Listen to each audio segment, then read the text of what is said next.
आ गया हूँ मैं अपने दिल की भड़ास निकालने। वैसे तो दिल हल्का करने आया हूँ क्योंकि काफ़ी भारी हो चुका था। क्योंकि मतलब आप लोग खुद सोचो, वैसे सीबीएसई बोर्ड वाले बच्चे मेरे से रिलेट कर पाएंगे। आप सीबीएसई करने के बाद सोचो, सीबीएसई करने के बाद आप इंजीनियरिंग कर रहे हो, बीटेक उसमें भी। आजकल तो काफ़ी पॉपुलर हो चुके हैं इंजीनियरिंग, वैसे पहले से ही पॉपुलर थे, इंजीनियर्स हमेशा ही से पॉपुलर रहते हैं, है ना। तो आज का जो हमारा मेन मुद्दा है वो है सीबीएसई वर्सेस एमपी बोर्ड, जो कि सुनने में काफ़ी ही मस्त लगता है और है भी। तो भाई काफ़ी मस्त है। तो चलिए शुरू करते हैं सीबीएसई बोर्ड से, फिर पहुंचेंगे एमपी बोर्ड के बच्चों तक भी, है ना। तो सीबीएसई बोर्ड के बच्चे जो होते हैं ना, उनमें क्या होता है, शुरुआत से शुरू करते हैं। उनके जो पेरेंट्स होते हैं कि मतलब एकदम बच्चे को स्कूल छोड़ने जाएंगे, बाइक से जाएंगे, कार से जाएंगे। वैसे मेरा ऐसा नहीं था। मेरी स्कूल जो थी सीबीएसई थी, क्रिश्चियन स्कूल थी, मैं बगल में ही रहता था। तो 8:30 बजे स्कूल लगती थी, 8 बजे सो के उठा, 8:30 बजे स्कूल पहुंच गया। उसमें भी लेट आता था तो पीटी वाले सर इंग्लिश में गाली देते थे, तब इंग्लिश नहीं आती थी तो इतना बुरा नहीं लगता था मेरे को वैसे तो।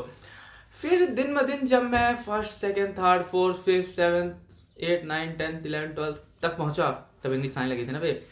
तो मतलब उस टाइम पे भी डर लगता था भाई, क्योंकि देखो होता क्या है ना, सीबीएसई वाले बच्चों का सीन ऐसा है, उन्हें ना मार से ज़्यादा डर नहीं लगता। उन्हें लगता है कि ये अब इंग्लिश बुलवाएगा मेरे से। ऐसा तो मेरे साथ तो होता था भाई। तो मैं क्लास का टॉपर तो नहीं था, बैक बेंचर था। तो हम लोग के साथ ऐसा होता था कि हम लोग को, जैसे हम लोग कुछ बातचीत कर रहे हैं ना भाई, तो खड़े हो, इंग्लिश बोल। अब भाई अब हाल तो ऐसा ही था कि देखते हैं क्या करेगा, मारेगा ही ना, मार ले यार। तो बस 2-4 डंडे मार के निकल जाते थे। फिर पेरेंट्स आते थे, सबके दूसरे के आते थे, मेरे कभी नहीं आए, क्योंकि मेरे को लगता था मार लिया भाई, क्या ही है, चलता है अब तो, है ना। सीबीएसई वालों को डरना, पता है, यहाँ तक खत्म नहीं होता। सीन तो शुरू होता है बाद में, जब आपसे थोड़ी इंग्लिश आने लगती है। तो एक बार ऐसा हुआ था कि मैं ये इंग्लिश मूवी देख रहा था टीवी पे, घर पे पापा ने देख लिया। तो अब उनको लगा कि इसे इंग्लिश आती है। तो शाम के समय पे कुछ गेस्ट आए घर पे, तो पापा ने बोला मेरे लड़के से इंग्लिश आती है। अब लड़का ही जानता है उसे कितनी आती है।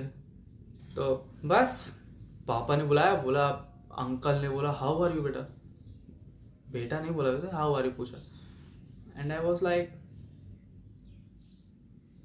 अब शुरू हो रहा है मेरे साथ। सो मैंने बोला आई एम गुड। इतना आता था क्योंकि स्कूल में बोलते थे ना how are you sir, sir बोलते थे आई एम गुड। तो मेरे को याद था थोड़ा बहुत। उस टाइम पे मैं शायद 8th में था, तो मेरे इतनी खास इंग्लिश आती नहीं थी। और फिर वो मंजर और दर्दनाक होता गया जब वो मेरे ऊपर हंसने लगे। वैसे हंसी मेरे को ही आ रही थी, लेकिन जब मैंने फेस हल्का मोड़ के देखा, जब पापा की ओर देखा, आज तो बचेंगे भाई, ऐसा सीन था भाई। तो मतलब सीबीएसई वालों ऐसे भाई कि अगर तुम सीबीएसई से पढ़ रहे हो तो तुम्हें इंग्लिश आनी चाहिए, ये कंपलसरी है। लेकिन कंपलसरी पेरेंट्स के लिए है, टीचर्स के लिए है, बच्चे के लिए नहीं भाई। बच्चा नहीं चाहता उससे इंग्लिश आए, क्योंकि भाई बहुत स्ट्रगल करना पड़ता है। फिर रियलाइज हुआ कि यार, फिर मेरी इंग्लिश थोड़ी सी इंप्रूव हुई कॉलेज लाइफ में वैसे तो, क्योंकि पूरी जो मेरी स्कूल थी ना, वो ऐसी इंग्लिश फेंकती थी मतलब। लेकिन सिर्फ क्लास में, मैं कई बार स्टाफ रूम जाता था, मतलब टीचरों को देखता था ना, वो लोग लंच में बढ़िया एकदम अपनी अंधाधुंध तिहाड़ी बात कर रहे हैं, मतलब फुल हिंदी भाई, इंग्लिश का एक लेटर नहीं भाई, वर्ड नहीं निकालते भाई वो लोग। ऐसा है, सीधा सीन है भाई। तो यहाँ तक तो बात मेरे को समझ आई कि यार ये बच्चों को पेलने के लिए इंग्लिश बोलते हैं, कि इनको ही मजा आता है। मैं अपने स्कूल में सबसे ज्यादा मार खाया हुआ बच्चा हूँ, ऐसा मेरे को लगता है। वैसे तो सच है थोड़ा बहुत भी। मैथ वाले टीचर होते ही हरामी है भाई, बहुत पेलते हैं, रगेड़ पेलते हैं भाई। तो हो गया, अपना भी सीन ऐसा ही था। कॉपी क्यों नहीं कंप्लीट किया, 2 पेले हैं। कॉपी फाड़ के फेंक रहे हैं स्कूल ग्राउंड के आधा दूर, तो कॉपी जा रही है मेरी। मतलब मैथ वाले टीचर को इसलिए स्कूल वाले बुलाते कि तुम बच्चे को पेलो, इंग्लिश नहीं बोले तो भी पेलो, कॉपी नहीं कंप्लीट करे तो भी पेलो, नंबर कम आए तो भी पेलो, एब्सेंट हो जाओ तो भी पेलो। पेलने के लिए रखे थे भाई। पीटी वाले सर तो फ्री में बदनाम थे भाई हमारे में, वो भी मारते थे मतलब कभी कभी। तो अब आ जाते हैं भाई एमपी बोर्ड क्लास वाले बच्चे भाई।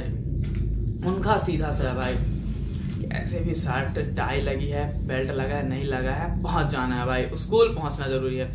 उनकी प्रेयर भी अच्छी होती थी भाई एकदम, वैसे हिंदी में भी कई बार हो जाती थी। सही है, हमारे स्कूल में our father in heaven holy और name walk in then come, क्यों कम भाई, नहीं करना कम भाई। असेंबली में खड़ा करवा देते थे, प्लेस बोलो इंडिया इज माई कंट्री और India is my brothers, and जो सामने 200-300 लोग खड़े हैं, फटती थी भाई इतने में तो। लेकिन फिर हो गया, मैंने अपनी आखिरी भड़ास निकाली थी भाई फेयरवेल के दिन भाई, क्योंकि उस दिन जो मतलब मेरे को लग रहा था ना, मतलब एकदम फुल बिंदास था भाई, आज तो स्कूल का आखिरी दिन है, जिसने जिसने पीला है सबके बारे में थोड़ा थोड़ा बोलो और उसे 1 महीने तक नहीं मिलो, क्योंकि उसके बाद वो भी आपको पेल सकता है। क्या बोल रहा था भाई तुम्हारे बारे में है? ऐसा सीन था, मैंने जो रगेड़ा मारा, ऐसी ऐसी बातें बोली कि मतलब एकदम दिल को छू के छाती फाड़ के बाहर निकल गई भाई, ऐसा हाल था। तो मतलब ऐसा है कि अगर आप कोई मौका मिल रहा है तो इस मौके को छोड़ो नहीं भाई। फेयरवेल एक ऐसा दिन है कि आप हर टीचर के ले सकते हो, क्योंकि टीचर कुछ नहीं बोल सकता, आप स्कूल छोड़ के जा रहे हो, समझ रहे हो, स्कूल छोड़ के, जिसने आपकी 12 साल मारी उसे छोड़ के जा रहे हो, तो एक दिन आपका मिलता है भाई, उस दिन लगा लो भाई लड़ी, है ना। तो और फिर आते हैं एमपी बोर्ड के बच्चों में भाई। अच्छा अपन आ चुके थे क्या, फिर से आ रहे हैं, चलो। एमपी बोर्ड का सीधा सा भाई, मतलब कि उनको ना मार खाने से भी डर नहीं लगता, उनको किसी चीज से डर नहीं लगता भाई। उन्हें वो जो चार्ज वैसे तो नहीं बोलूंगा, सरी, अब तो सरी बोलते हैं वैसे सब, उनको बस हो गया, अब आएंगे मारेंगे, उनको स्कूल से बाहर जाने की ज्यादा जल्दी पड़ी रहती है, वो तो वैसे हर स्कूल के बच्चों को लगी रहती है। लेकिन जो सीबीएसई एमपी बोर्ड वाले के बच्चे होते हैं ना, वो जो मतलब एकदम बाथरूम में जाके सिगरेट पी रहे हैं, दारू पी रहे हैं, एकदम मजा आ जाता था भाई उन लोगों को। तो उन लोगों को स्कूल से बहुत नफरत होती थी। और अगर वो देखो, अगर कोई बच्चा है ना भाई, अगर एमपी बोर्ड का है, वो रोज आ रहा है स्कूल, पक्का कोई लड़की का मामला होगा, या फिर हो गया दोस्त यार बिल्ला बिल्ली करने। मैं भी 11th-12th में बहते काफी स्कूल गया हूँ। मैं 10th के पहले हफ्ते में सिर्फ 2 या 3 दिन स्कूल जाता था और बस इंजॉय करता था, मजा आता था दोस्तों के साथ, यही चल रहा था। अब क्या होता है ना, एमपी बोर्ड के जो प्रिंसिपल होते हैं भाई, कर रहे भाई एकदम, मतलब वो क्लास के सामने खड़े हो जाए ना तो ऐसा लगता था जैसे नहीं हिटलर आ गया भाई, एक बच्चे की आवाज नहीं निकल सकती। हमारे स्कूल में ऐसा नहीं था, हमारे स्कूल का प्रिंसिपल खड़ा हो जाता था तो प्रिंसिपल के सामने ही हल्ला बुल्ला हो। खौफ था मैथ वाले सर का, पीटी वाले सर का, प्रिंसिपल तो उन्हें बनाना चाहिए था। उनका खौफ इस कदर था ना भाई कि मतलब कुछ कहा नहीं जा सकता, मतलब बच्चों की ऐसी मार सकते थे ना वो लोग भाई, गजब तरीके से।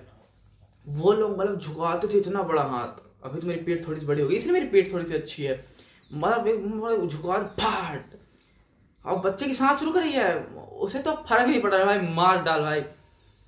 अब वो घर पहुंचा, घर वालों ने पूछा दिन कैसा गया, अब वो क्या बताया भाई दिन कैसा गया, क्योंकि दिन जैसा गया वो तो पीठ में दिखा भाई, है ना। तो मतलब ऐसा है ना कि अगर आप सीबीएसई वाले हो ना तो आपको कोई नहीं बचा सकता, एमपी बोर्ड वाले हो तो बच सकते हो भाई। मतलब अगर कोई भी स्टेट बोर्ड से पढ़ रहे हो तो फिर सही है, यू आर सेफ भाई, है ना। सीबीएसई बोर्ड वालों की ना एक और सबसे बड़ी प्रॉब्लम पता क्या होती है, वो होती है कि मतलब वो चाहते हैं कि उनसे कोई पूछे वो सीबीएसई से पढ़े, क्योंकि उन्होंने जितना दुख सहा है ना, मतलब जितना दुख भाई वो सब निकालना चाहते हैं कि मुझे कोई पूछे मैं सीबीएसई बोर्ड से पास हुआ, क्योंकि वो लोग इतना मार खा के ना, मतलब इंग्लिश से डर डर के वो इंग्लिश सीख चुके होते हैं 12th तक तो वैसे तो वो चाहते हैं कि उनसे कोई पूछे बेटा कौन से बोर्ड से पास हुए, वो बताना चाहते हैं सीबीएसई से, लेकिन ऐसा कोई पूछता नहीं है। 12वीं में कितने नंबर आए बेटा, ऐसा सीन है भाई। तो 12वीं में कितना नंबर है वो मैटर करता है, कौन से बोर्ड से पास हुए घंटा फैटर नहीं पड़ता भाई। मैं इंजीनियरिंग में जब कॉलेज ज्वाइन किया था, पहले दिन आया था, किसी ने नहीं पूछा भाई, बगल वाला इंग्लिश में बात कर रहा है भाई, how are you, why you came here, अरे भाई हम क्यों आए हैं, काउंसलिंग में नाम आ गया कॉलेज का तो घुस गए। फिर पता चला इंजीनियरिंग एक ऐसी चीज है भाई जो काफी मजे आते हैं। वैसे हमारे बैच जैसे सबकी किस्मत में ऐसा होता है शायद जैसे मेरे जैसे लोगों की तो होता ही है कि आपको सबसे, आपकी क्लास की लड़कियां सबसे तो समझो मैं ऐसा क्यों बोल रहा हूँ। देखो मेरी जिंदगी तो ऐसी थी, मतलब कि देखो मैंने सोचा था कॉलेज लाइफ में एंजॉय करेंगे, अच्छे स्टूडेंट्स मिलेंगे, दोस्त यार तो ठीक मिले हैं, अपने टाइप के ही वेल्ले हैं, क्योंकि इंजीनियरिंग में जो लड़के आते हैं वो मतलब ज़्यादा पढ़ने लिखने वाले नहीं होते, अगर होते भी हैं तो पढ़ाई लिखाई बंद कर देते हैं, फिर वो अपनी लाइफ को एंजॉय करना शुरू करते हैं इंजीनियरिंग में आके। लेकिन जो टॉपर होते हैं ना, उन्हें वही जो स्कूल का वो फॉलो कर रहे हैं रिवाज, वो जो रिवाज फॉलो कर रहे थे ना, वो अभी तक कर रहे हैं कि क्लास जाके अटेम्प्ट करते हैं रोज। मैं उनमें से नहीं भाई, क्लास अटेम्प्ट कौन करता है भाई, तुम करते हो नहीं ना, तो फिर वही बात है ना, इंजीनियर्स रोज कॉलेज नहीं जाते भाई, है ना। और मेरा सीन तो ऐसा था कि हमारी सीनियर जीनियर सब अच्छी दिख रही हैं, हमारे बैच वाली मतलब समझ जाओ भाई, बहुत दर्द है ना। तो बस यही था। और एमपी बोर्ड वालों क्या है, क्या कर रहा है अभी, तो वो अपनी एकदम मतलब वो क्या बोलते हैं, वो वाली भाषा बोलते हैं, गाँव वाली भाई। तो ये जो था ना, मतलब ये मेरा पहला ट्राई था स्टैंड अप कॉमेडी का। तो अगर अच्छा लगा हो थोड़ा सा भी, इतना सा भी, मतलब इतना सा अरे उसे चैनल को सब्सक्राइब करना और प्यार दिखाना भाई को। अगली बार फिर से ट्राई करेंगे, अच्छा कर सकते हैं शायद अपन। तो तब तक के लिए धन्यवाद।